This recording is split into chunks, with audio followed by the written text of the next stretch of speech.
सातवां स्कंद, सातवां अध्याय। प्रहलाद जी द्वारा माता के गर्भ में प्राप्त हुए नारद जी के उपदेश का वर्णन।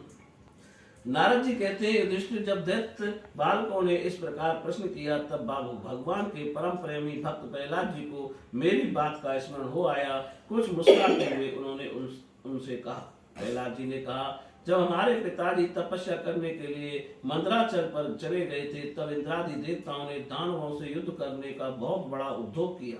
वे इस प्रकार कहने लगे कि जैसे चींटियां सांप को चाट जाती हैं, वैसे ही लोगों को सताने वाले पापी हिरण्यकश्यप को उसका पाप ही खा गया। जब दैत्य सेनापतियों को देवताओं की भारी तैयारी का पता चला, तब उनका साहस जाता रहा। वे उनका सामना नहीं कर सके। मार खाकर स्त्री पुत्र मित्र गुरुजन महल पशु और सामान की कुछ भी चिंता न करके वे अपने प्राण बचाने के लिए बड़ी जल्दी में सबके सब इधर उधर भाग गए। अपनी जीत चाहने वाले देवताओं ने राजमहल में लूट खसोट मचा दी। यहाँ तक कि इंद्र ने राजरानी मेरी माता कयाधु को भी बंदी बना लिया। मेरी माँ भय से घबराकर कुर्री पक्षी की भांति रो रही थी और इंद्र से बलात् लिए जा रहे थे। देवर्षि नारद उधर आ निकले और उन्होंने मार्ग में मेरी माँ को देख लिया। उन्होंने कहा, देवराज, ये निरपराध है, इसे ले जाना उचित नहीं। महाभाग, इस सती साध्वी पर नारी का तिरस्कार मत करो, इसे छोड़ दो, तुरंत छोड़ दो। इंद्र ने कहा, इसके पेट में देवद्रोही हिरण्यकश्यप का अत्यंत प्रभावशाली बीज है। प्रसव पर्यंत यह मेरे पास रहे। बालक को जाने पर उसे मारकर मैं इसे छोड़ दूंगा। बालक हो जाने पर नारद जी ने कहा, इसके गर्भ में भगवान का साक्षात परम प्रेमी भक्त सेवक अत्यंत बलि और निष्पाप महात्मा है। तुम में उसके मारने की शक्ति नहीं है। देवर्षि नारद की यह बात सुनकर उसका सम्मान करते हुए इंद्र ने मेरी माता को छोड़ दिया और फिर इसके गर्भ में भगवत भक्त है, इस भाव से उन्होंने मेरी माता की प्रदक्षिणा की तथा अपने लोक में चले गए। इसके बाद देवर्षि नारद जी मेरी माता को अपने आश्रम पर लिवा गए और उसे समझा बुझाकर कहा कि बेटी, जब तक तुम्हारा पति तपस्या करके लौटे तब तक तुम यहीं रहो। जो आज्ञा कहकर वह निर्भयता से देवर्षि नारद के आश्रम पर ही रहने लगी और तब तक रही जब तक मेरे पिता घोर तपस्या से लौट कर नहीं आए। मेरी गर्भवती माता मुझ गर्भस्थ शिशु की मंगल कामना से और इच्छित समय पर अर्थात मेरे पिता के लौटने के बाद संतान उत्पन्न करने की कामना से बड़े प्रेम तथा भक्ति के साथ नारद जी की सेवा शुश्रूषा करती रही। देवर्षि नारद जी बड़े दयालु और सर्वसमर्थ हैं। उन्होंने मेरी माँ को भागवत धर्म का रहस्य और विशुद्ध ज्ञान दोनों का उपदेश किया। उपदेश करते समय उनकी दृष्टि मुझ पर भी थी। बहुत समय बीत जाने के कारण और स्त्री होने के कारण भी मेरी माता को जो अब उस ज्ञान की स्मृति नहीं रही, परंतु देवर्षि की विशेष कृपा होने के कारण मुझे उसकी स्मृति स्मृति नहीं हुई। मुझे उसकी विस्मृति नहीं हुई। यदि विस्मृति भूलना, यदि तुम लोग मेरी इस बात पर श्रद्धा करो तो तुम्हें भी वह ज्ञान हो सकता है, क्योंकि श्रद्धा से स्त्री और बालकों की बुद्धि भी मेरे ही समान शुद्ध हो सकती है। जैसे ईश्वर मूर्ति काल की प्रेरणा से वृक्षों के फल लगते, ठहरते, बढ़ते, पकते, क्षीण होते और नष्ट हो जाते हैं, वैसे ही जन्म, अस्तित्व की अनुभूति, वृद्धि, परिणाम, क्षय और विनाश, ये 6 भाव विकार शरीर में ही देखे जाते हैं। आत्मा से इनका कोई संबंध नहीं है।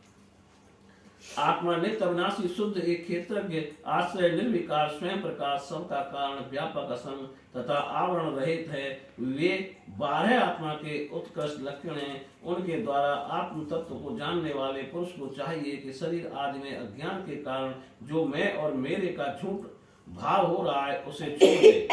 जिस प्रकार स्वर्ण की खानों में पत्थर में मिले हुए स्वर्ण को उसके निकालने की विधि जानने वाला स्वर्णकार उन विधियों से उसे प्राप्त कर लेता है, वैसे ही अध्यात्म तत्व को जानने वाला पुरुष आत्म प्राप्ति के उपायों द्वारा अपने शरीर रूप क्षेत्र में ब्रह्म पद का साक्षात्कार कर लेता है। आचार्यों ने मूल प्रकृति, महतत्व, अहंकार और पंच तन्मात्राएं, इन 8 तत्वों को प्रकृति बतलाया है। उनके 3 गुण हैं, सत्व, रज और तम, तथा उनके विकार हैं 16, 10 इंद्रियां, 1 मन और 5 महाभूत। इस सब में एक पुरुष तत्व अनुगत है। इन सबका समुदाय ही देह है। यह 2 प्रकार का है, स्थावर और जंगम। इसी में अंतःकरण, इंद्रिय आदि अनात्मक वस्तुओं का ये आत्मा नहीं है, इस प्रकार बात करते हुए आत्मा को ढूंढना चाहिए। आत्मा सब में अनुगत है, परंतु है वह सबके सबसे पृथक। इस प्रकार शुद्ध बुद्धि से धीरे धीरे संसार की उत्पत्ति, स्थिति और उसके प्रलय पर विचार करना चाहिए, उतावली नहीं करनी चाहिए। जागृत, स्वप्न और सुषुप्ति ये तीनों बुद्धि की वृत्तियां हैं। इन वृत्तियों को जिसके द्वारा अनुभव होता है वही सबसे अतीत, सबका साक्षी परमात्मा है। जैसे गंध से उसके आश्रय का वायु का ज्ञान होता है, वैसे ही बुद्धि की इन कर्मजन एवं बदलने वाली तीनों अवस्थाओं के द्वारा इनमें साक्षी रूप से अनुगत आत्मा को जाने। गुणों और कर्मों के कारण होने वाला जन्म मृत्यु का यह चक्र आत्मा को शरीर और प्रकृति से पृथक न करने के कारण ही है। यह अज्ञान मूलक एवं मिथ्या है, फिर भी स्वप्न के समान जीव को इसकी प्रतीति हो रही है। इसलिए तुम लोगों को सबसे पहले इन गुणों के अनुसार होने वाले कर्मों का बीज ही नष्ट कर देना चाहिए। इससे बुद्धि वृत्तियों का प्रभाव निवृत्त हो जाता है। इसी को दूसरे शब्दों में योग या परमात्मा से मिलन कहते हैं। यूं तो इन त्रिगुणात्मक कर्मों की जड़ उखाड़ फेंकने के लिए अथवा बुद्धि वृत्तियों का प्रभाव बंद कर देने के लिए सहस्त्रों साधन हैं, परंतु जिस उपाय से और जैसे सर्वशक्तिमान भगवान में स्वाभाविक निष्काम प्रेम हो जाए वही उपाय सर्वश्रेष्ठ है। यह बात स्वयं भगवान ने कही है। गुरु की प्रेम पूर्वक सेवा अपने को जो कुछ मिले वह सब प्रेम से भगवान को समर्पित कर देना भगवत प्रेमी महात्माओं का सत्संग, भगवान की आराधना, उनकी कथा वार्ता में श्रद्धा, उनके गुण और लीलाओं का कीर्तन, उनके चरण कमलों का ध्यान, उनके मंदिर मूर्ति आदि का दर्शन पूजन आदि साधनों से भगवान में स्वाभाविक प्रेम हो जाता है। सर्वशक्तिमान भगवान श्री हरि समस्त प्राणियों में विराजमान है। ऐसी भावना से यथाशक्ति सभी प्राणियों की इच्छा पूर्ण करें और हृदय में उनका सम्मान करें। काम, क्रोध, लोभ, मोह, मद, मत्सर इन 6 शत्रुओं पर विजय प्राप्त करके जो लोग इस प्रकार भगवान की साधन भक्ति का अनुष्ठान करते हैं, उन्हें उस भक्ति के द्वारा भगवान श्री कृष्ण के चरणों में अनन्य प्रेम की प्राप्ति हो जाती है। जब भगवान के लीला शरीरों से किए हुए अद्भुत पराक्रम, उनके अनुपम गुणों और चरित्रों को श्रवण करके अत्यंत आनंद के उद्रेक से मनुष्य का रोम रोम खिल उठता है, आंसुओं के मारे कंठ गदगद हो जाता है और वह संकोच छोड़कर जोर जोर से गाने, चिल्लाने और नाचने लगता है। जिस समय वह ग्रहग्रस्त पागल की तरह कभी हंसता और कभी क्रंदन करने लगता है, कभी ध्यान करता है तो कभी भगवत भाव से लोगों की वंदना करने लगता है।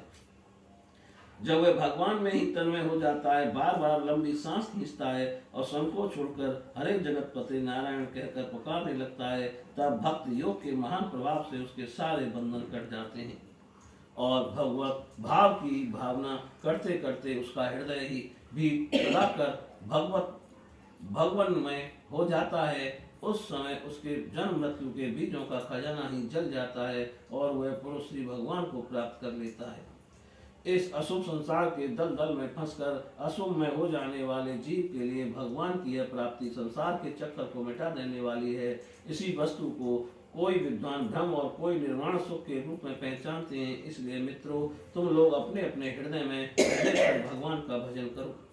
अशोक कुमारों, अपने हृदय में ही आकाश के समान नित्य विराजमान भगवान का भजन करने में कौन सा विशेष परिश्रम है। वे समान रूप से समस्त प्राणियों के अत्यंत प्रेमी मित्र हैं और तो क्या अपने आत्मा ही हैं। उनको छोड़कर भोग सामग्री इकट्ठी करने के लिए भटकना राम राम कितनी मूर्खता है।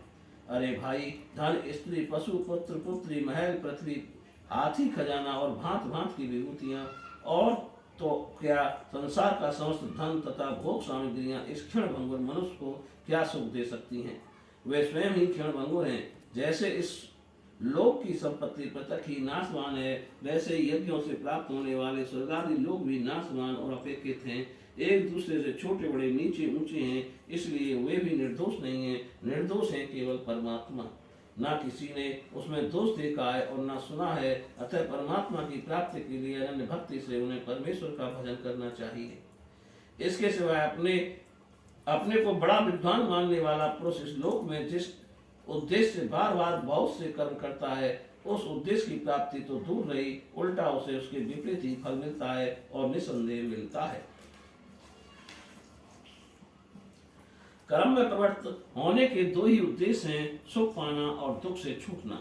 परंतु जो पहले कामना न होने के कारण सुख में निमग्न रहता था, उसे अब कामनाओं के कारण यहाँ सदा सर्वथा दुख ही भोगना पड़ता है। मनुष्य इस लोक में सकाम कर्मों के द्वारा जिस शरीर के लिए भोग प्राप्त करना चाहता है, वह शरीर ही पराया, इस्यार कुत्तों का भोजन और नाशवान है। कभी वह मिल जाता है तो कभी बिछुड़ जाता है। जब शरीर की यह दशा है, तब इससे अलग रहने वाले पुत्र, स्त्री, महल, धन संपत्ति, राज खजाने, हाथी, घोड़े, मंत्री, नौकर, चाकर, गुर्जन और दूसरे अपने कहलाने वालों की तो बात ही क्या है। ये तुच्छ विषय शरीर के साथ ही नष्ट हो जाते हैं। ये जान तो पड़ते हैं पुरुषार्थ के समान, परंतु हैं वास्तव में अनर्थ रूप ही। आत्मा स्वयं ही आनंद का महान समुद्र है। इसके लिए इन वस्तुओं की क्या आवश्यकता है।